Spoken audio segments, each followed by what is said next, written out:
So ఈ Hetero company ఈ బొంతపల్లి అనే విలేజ్లో గుమ్మడిదలలో పటాన్చెరు నియోజకవర్గంలో ఒక ఫస్ట్ యూనిట్ స్టార్ట్ చేసింది.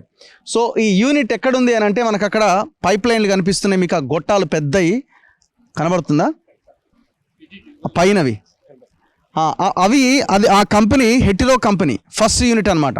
ఆ బండి పార్థసారథి రెడ్డికి సంబంధించిన కంపెనీ అది.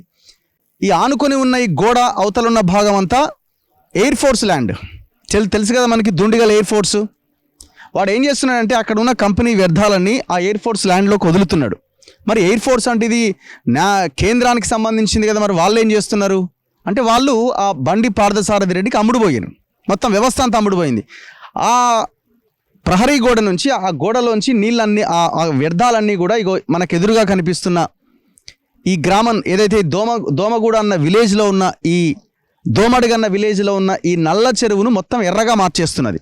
ఒకసారి ఆ దృశ్యాలు ఎంత భయంకరంగా ఉన్నాయో ఒకసారి చూడండి. మొత్తం కెమికల్, ఆ రెడ్ కలర్లో కనిపిస్తున్నది అంతా కెమికలే. దాదాపు 25 ఎకరాల విస్తీర్ణం కలిగిన ఈ చెరువు మొత్తం నాశనమైంది. దీని కింద సాగవుతున్న పొలాలన్నీ నాశనమైనాయి. దీంట్లో ఉన్న చేపలన్నీ చచ్చిపోతున్నాయి. ఈ చెరువుకి లింక్ ఇంకొకటి రాజనాలని ఇంకొక పెద్ద చెరువు ఉంది, అవతల ఇంకొక చెరువు ఉంది. ఇట్లా కొన్ని వేల ఎకరాల పంటలు ఈ భూమి కింద సాగవుతున్న చెరువు. అండ్ ఇక్కడున్న మత్స్యకారులు, ముదిరాజులు, గంగపుత్రులు ఆధారపడ్డ ఈ చెరువు. ఇందులో ఉన్న చేపలు చచ్చిపోతున్నాయి, పొలాల నాగా ఆగమవుతున్నాయి, ప్రజలకి బతుకు తెరువు లేదు. ఇక్కడున్న భూముల వాల్యూ కూడా పూర్తిగా పడిపోయింది. ఇంత భయంకరమైన విధ్వంసం.